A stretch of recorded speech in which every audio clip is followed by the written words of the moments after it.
Good evening, everybody. I'm Joe Cruz. This is Born Political. A few weeks off. I'm back from Florida. I was actually able to officiate a wedding for a really good friend of mine. I almost melted. I didn't know 98 degrees with humidity feeling like 106. I didn't know if I was going to make it back to this great state of Connecticut, but this morning before you even go outside, it's 65 degrees or 64 degrees. I'm not happy about the summer being over, but after being in that Florida heat, I think I'm ready for it. This week, I told you leading up to the election, we're going to talk about a lot of different topics. Tonight, we wanted to talk about Community Speaks Out because obviously it's the group that I spend most of my time with. It takes up the lion's share of my wife's time, and she's going to be on the show tonight with me. I'm the current president of CSO, and my wife is the current vice president. She was the president for many, many years, Yes. and we just did a swapping of roles, and her role just got a lot bigger. That's all that really happened. So I want to welcome my wife to the show. Honey, welcome to the show. Thanks for being on. Thank you. You're welcome. So we're going to talk about Community Speaks Out and all the things that we've been doing, and it's getting pretty exciting. And I think we were talked about doing one later on, but I think we have so much stuff going on now that we really want to inform people what is happening. Starting off with, we started a building fund, right? Capital fund. Yep. There's a capital fund for a building. I think the more we discover the needs as we work with folks in addiction, the more we realize what our role is going to be. And we really think that getting a building now is probably going to be one of our priorities. And you can't just jump into that. We understand that. But we really started off strong. I think we're going to have about 75 or 80,000 into our building fund. So we're excited about that. But we're going to talk about the things that we've been doing and the positive impacts that we've been having. So, let's start with what your day looked like. I don't think people know what the day in the life of Tammy Cruz looks like. Well, I woke up this morning. You did? Congratulations. To a phone call from SCAD, and they needed some basic needs for an individual that was going to be going to Lebanon Pines for the 90-day program. So I did an intake first. Then I got a call from Stonington Institute, young girl who is in the program here that is going to a sober house in New Britain. And then I got another call from SCAD with another individual that's going to be going to another program, and they needed some basic needs things. So I had 3 intakes right off the bat. I managed to take a quick shower before I got out the door. And I did have lunch with your mom today. Oh, good. But I took phone calls on the way in the car. Yeah. But I did manage to have lunch quietly. As soon as I got out of lunch and home, right back on the phone. I did go shopping for the basic needs. And I just literally rushed here from SCAD, dropping off all those items so that those individuals could have something to wear and feel good while they're going through their treatment process. Yeah, but I know obviously being involved myself and getting to watch the amount of volunteers and the amount of volunteer hours. In fact, there's a board member that helps produce this show, Jeremy Lyda. His wife is here, who's a volunteer. The amount of time that's given up of oneself. And I think what people don't understand is how it actually helps the state, how it helps the town's budget, the work that you've done. The 4 phone calls that you answered today could have been easily replaced by a state or a town employee or the police department. And I think that's what we're looking to alleviate some of their workload. And actually, one of the programs that we're looking at doing is the recovery coach part that may be able to help you with some of these phone calls, because she's being very quick about these phone calls. When she tells you on the air, multiple calls. These are multiple calls, and sometimes Tammy's on the phone for 3 or 4 hours with one person, and that's where I think the bang for the buck that the state even our town, I think the town definitely has recognized the work that we've done. They showed it by supporting us with awarding us with the opiate settlement fund money, with the marijuana fund money. They know the value, and I think it's good to quantify it so people actually understand. We're not just talking about God. Tammy's day was so busy because she does so much. I did go to the bank to drop that check off, though. You did? Good. I did manage to put the bank in, too, yeah. That's important. And I made an appointment to meet with someone to see what we can do to try to earn some money on some of the money that we're going to do for the capital fund. But it's a nonstop day. I'm glad you mentioned the recovery program, the recovery coach program. Community Speaks Out every day tries to kind of see where the the gaps in services are. We can get people into treatment, we can get them out of treatment into a sober house, but what happens next? And sometimes it's as simple as, they've been in an active addiction for a long time, and they don't have the life and coping skills they need when life gets hard again for them. Because when they were self-medicating, nothing else mattered. But once they get back into life and they're starting to make amends and they're starting to get into work, working, life gets in the way and they just don't know how to cope. So I believe that really having a more direct access to recovery coaches is where we want to, finally dip into. So and then the program that Community Speaks Out is working on is going to work with the police, right? Well, that's a different one. Yeah, we've Yeah. worked with the Groton Police for a long time. We've been assisting them for a while now. They were the first to join the PARI program. This is kind of what we're doing right now with the police department, is taking it to a brand new step forward that other departments have not done. They've done maybe a partial, but this is a lot different. And I want to kind of hold off on that until we actually have policy written and it's all set in stone, because it's very exciting and I want to be able to announce that when it's actually set in stone. The recovery coach program itself would be having, is in the works too, but I would like to see going forward being able to fund that, because the insurance companies do not cover recovery coaches. Insurance companies don't cover anything. Just in case, if you're listening out there, I think if you can share in my frustration with them, we've all been insurance there. Insurance is tough. I mean, even just personally talking, I'm very open. I finally found a psychiatrist for myself, and it took me a long time, and my son's been gone 7 years, to find the right person for myself to actually feel a little better and regulate myself. And now my insurance is declining all of it because it's telehealth. Yeah.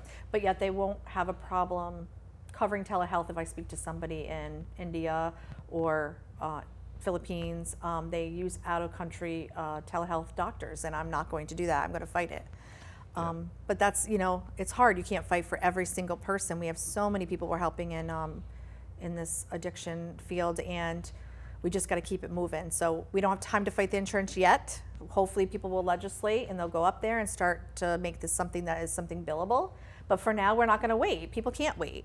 So we're going to do it ourselves. What are you seeing out there? Like, I always say, I know you're fielding a lot of calls, but it seems like it's gotten busier. I know we've had some tragedy strike our group, and we've had people that were in positions that were taking phone calls have to step away, because when you're in the middle of this and you have this great loss, again, you got to remember, all of our volunteers, a lot of times even if you didn't have some addiction before you got involved with us, you've lost people. It's the nature of the business that we're working in, helping people out, and then they're there one day and then they're not there. And we had an incredible loss, and which really piled on the work on the rest of the people that are there, and everyone has really towed the rope. I mean, starting with my wife, she's taken a lot of phone calls that she probably wouldn't have took as many, but it is kind of all hands on deck right now. And I think what's exciting is seeing a path where we're going to be able to employ what I call professionals, a recovery coach, someone that can actually come in, that's been there, done that, and that we can rely on them.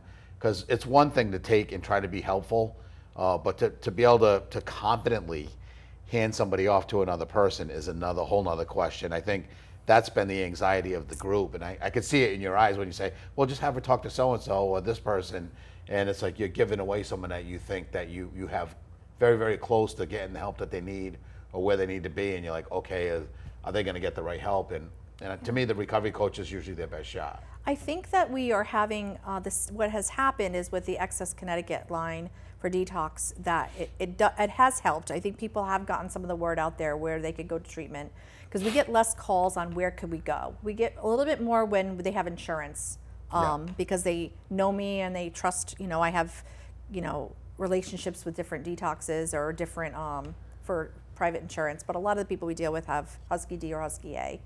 And, I think that just to piggyback to what you said, losing people, in this field, we've been told, we've been telling people who are in recovery, just, know that you're going to meet a lot of people when you get out of treatment. You're going to be say you live in a sober house, and they always tell you to make sure, for a man, buy a black suit, for a woman, buy a black dress or black suit, because you're going to go to a lot of funerals. But what we haven't talked about is the people that are boots on the ground too get close to these individuals. Yeah. Because they are amazing, talented, and loving and grateful people that we deal with. And we get very close, and it's hard not to. And one of those individuals was Linda Labby, who is one of our founders, lost her son in June. And he basically was really trying to be there for me too. Like, we were helping each other. He knew that I lost my son, and he was trying to like really, be there for me. So this has been a really big loss for our organization.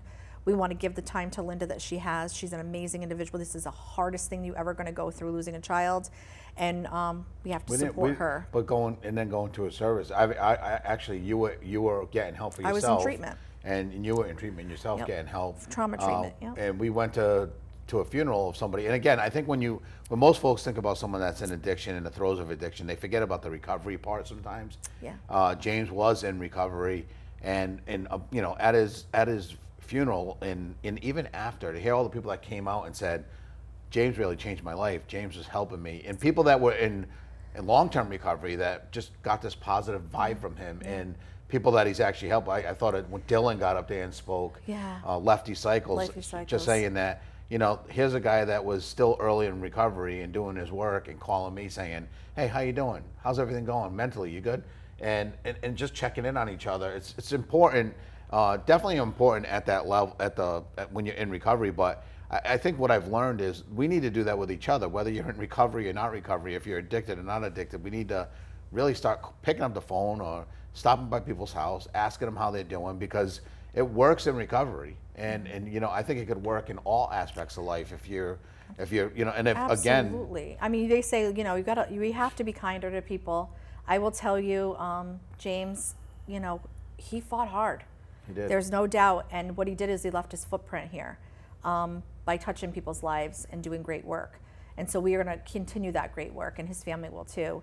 But to go back to the recovery coaches, we're hoping how it's going to look like is we can do the referrals for recovery coaching, and then we can also have them volunteer and possibly get, like you said, get trained to become a recovery coach once they get some, recovery time in.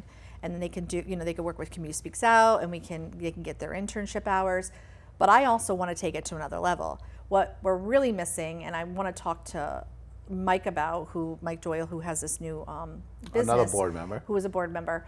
And I took the recovery coach class, but I want recovery coaches for the families. Yeah. Because this is not, they always say this is a family disease, but we don't really continue to get more services for the family other than just going to meetings and listening to people. We need to have recovery coaches or some mentors for the parents too. So parent mentors. And what's funny is we've been doing this for so long. Yesterday or the day before, it popped up on my Facebook that we had opened that office 7 years ago. 7 years ago, we're located right on Thames Street. The third Wednesday of every month we have our group meeting.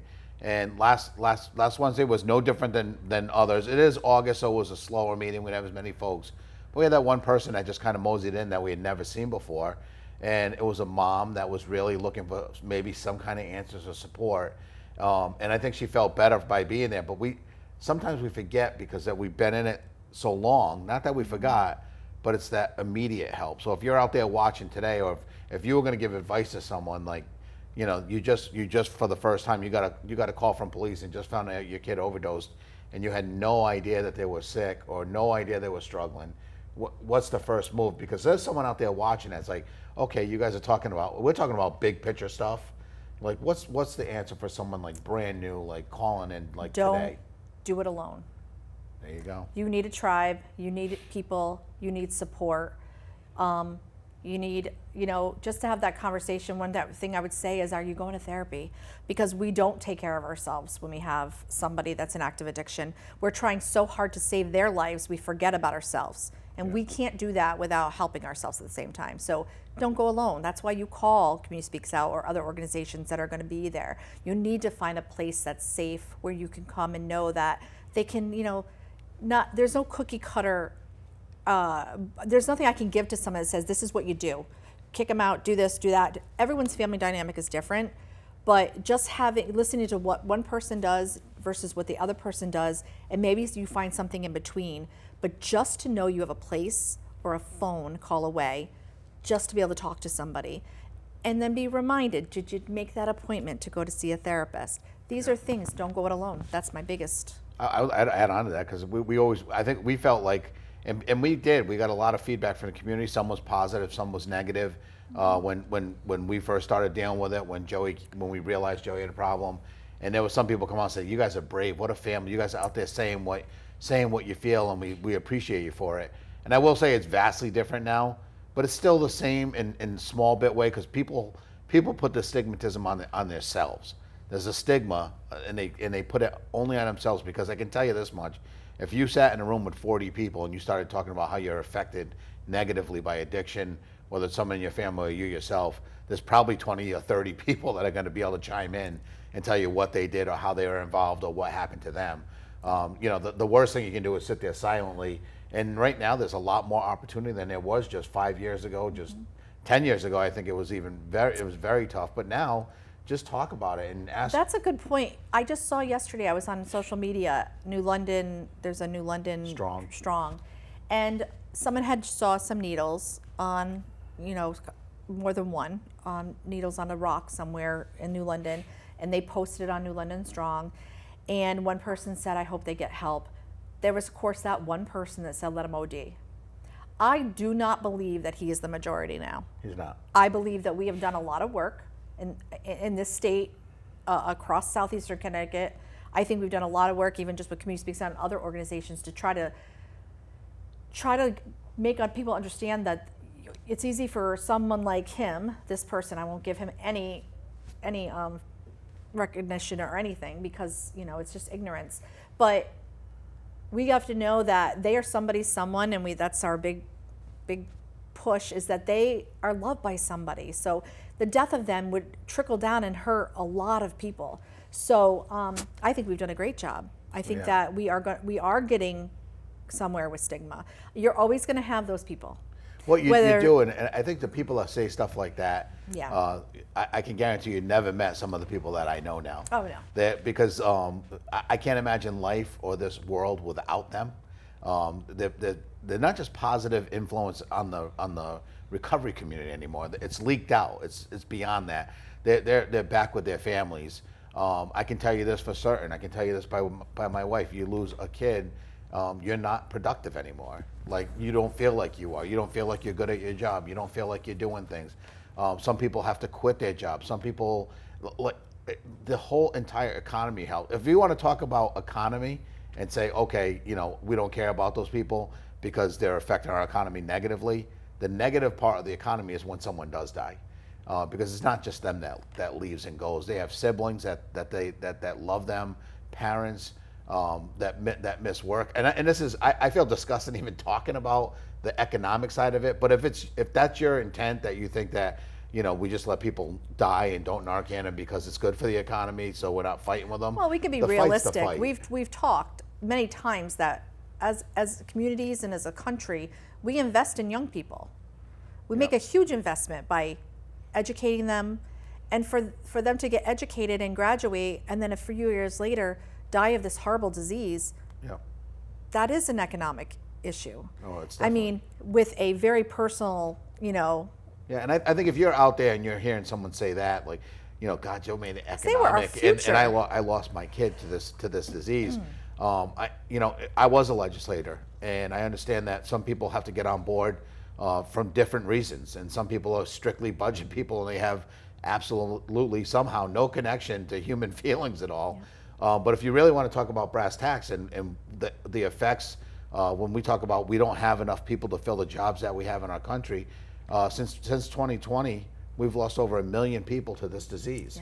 And it's ramping up ever so fastly because last year, 107,000 people. And we're not talking about people who are at the end of life. We're talking about people that I think the government, after they've been educated, had plans for these folks to work in this economy for the next 40 years. They're not here. And this is not this is a political thing. It's not Democrat or Republican. It's just a reality, right? So Groton, I'm so proud about. You know, Groton has gone above and beyond. And I go to meetings when we sit down on a round table with a bunch of, you know, players in this field that want to make Groton a recovery-friendly Groton. So Yep. there will be a recovery-friendly community.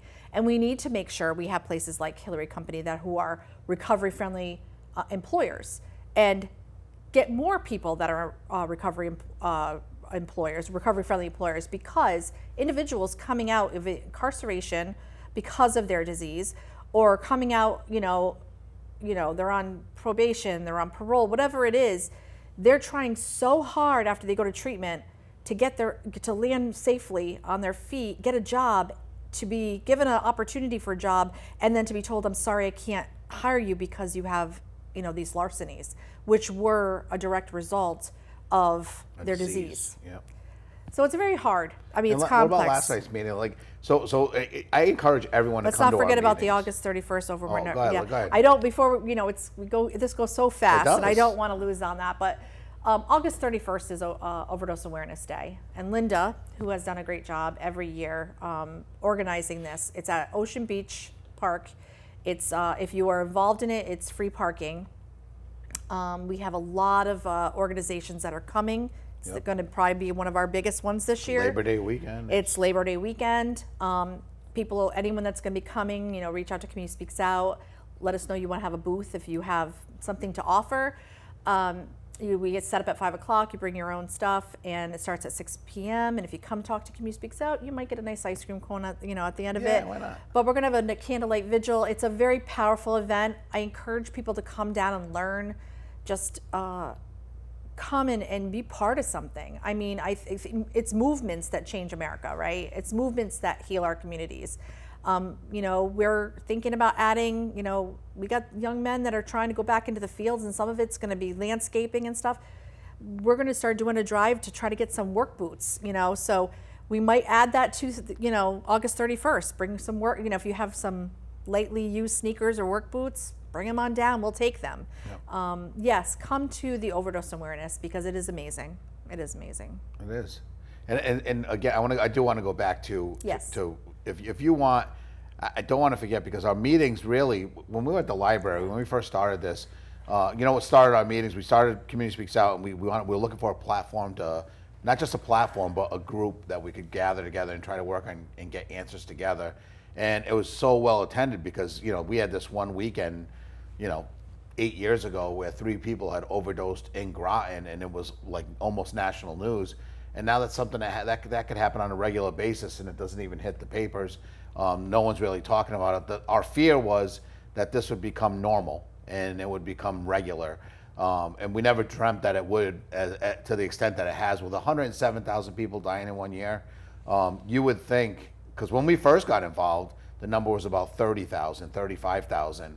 And predicted, all the sober homes and all the folks that are in this industry predicted that it would double, and double again, and it has. They've been right on track. They know exactly where it was going. I don't think they knew how powerful these drugs were going to be. We had people are saying that there's a lot of falsehoods, that you can't just touch this stuff and die. There was a police officer in California yesterday that actually, there was a prison guard, mailed in drugs to a prison, somebody did. He opened the letter, and that person died. They're doing the autopsy now, and 7 inmates got sick because they actually touched this envelope. What about the young kids that are dying for exposure in their homes with their Yeah. addicted parents? I mean, young kids, from infant, very. I think I looked it up yesterday. In Missouri, they said like 42 children, and half of them were like under 10, and I think 3 of them were infants.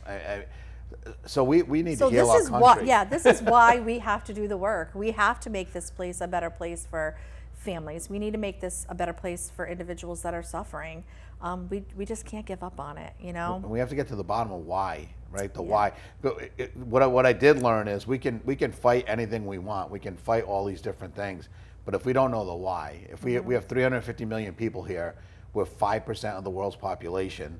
I don't think our land is any different than anybody else's on this planet, but our drug addiction certainly is worse than any other country on this planet. And I think that we're going to continue. There's always going to be some kind of war on drugs. I think they're always going to try to stop some of the big Yeah. shipments coming in. But if we don't work on the reason we want these drugs and the reason why people, and it all comes down to mental health. It all comes back to trauma. I learned a lot going to trauma treatment. I learned how scary it is to make a decision to go somewhere and they take and disconnect you from your families and your work, and your cell phone is like handed over. It's a scary process. So when I know now, when I tell someone, go to treatment, life can be better, that's a scary thing to do. It's a very scary thing to do. So I think that was something that I could get out of going to treatment, not only to help myself so I could help others, but just to kind of have a little more empathy on, it's not just go to treatment. I understand it's hard, but the results and you're going to get, it's going to be so much, so much better. Well, it's all scary because if you think about it too, like we say this all the time with addiction. If your loved one has cancer, all you have to do is go to the hospital and bring them to the appointment, and you're the second set of ears where you get to listen and take recommendations from the doctors. But everything is very well thought out and it's scientific and exactly when you take medicine. This is not scientific. This is parents making decisions on whether they're going to kick their kid out or they're going to let them stay in the house, and decisions that no one ever thought they'd ever have to make when they saw that baby boy or girl the first time they met them. They were probably never thinking, hey, I wonder if in 18 years I'm going to have to make a decision if I can kick my kid out because they're using drugs or not. And those are different decisions for every family, different recoveries. Yeah, and I think we've come to the point, a crossroads, that I'm going to plead, because we're running out of time here, but I want to plead to anyone watching this. I'm going to take this and possibly put this on the Community Speaks Out website and their Facebook page so people can watch it. If you have a child in middle school, if you have a grandchild in middle school, if you just have something you care about in middle school, call those schools and ask, why is middle schools not having more programs about these drugs? Because we need to go to the youth and we need to stop where it's starting. The average age is 12 to 14 when they start any kind of substance abuse, whether it's alcohol, THC, or even harder illicit drugs. If we can catch this and really try to start at a younger age, we're going to have better outcomes. And I know it's hard, and we're in a state of Connecticut where weed is making it very difficult for our job. Marijuana is legal, and I'm not saying that I know people that do it, and it is disturbing when I'm driving down the road and all I smell is pot, because I don't do it myself. But we have got to get to these kids and let them know that if they go get weed, their first time can be their last time. If they try a drug, their first time can be their last time. So we have to tell them real stuff. So call the schools. We need to get in there. It's free. It's not going to cost them a dime. So we're running out of time. And with that, we're basically out of time. I tell everyone how fast this is going to go. I think every week I should be here. Normally, I don't have someone that talks more than me on the show, but my wife was here this week. So that's why he doesn't have me on here all the time, because he knows I'll take over. We compete. That's what we do. We compete with how much we talk, but we're both passionate, and we both have a strong passion for this and helping people with this disease. And hopefully, you guys always reach out to us, because this is a show that comes on once a week for 1 hour, but there's a lot of other programs that we work with, and there's a lot of different ways to get help. I just ask you to reach out. It doesn't have to be our group, but reach out, make that phone call, get the help that you need. Next week on Born Political, I believe that it's going to be more political. I'm trying to bring another politician here to talk policy. But we'll see you next week. Thank you, as always. Born Political. We'll see you soon. Bye. Thanks for being on the show. Thank you.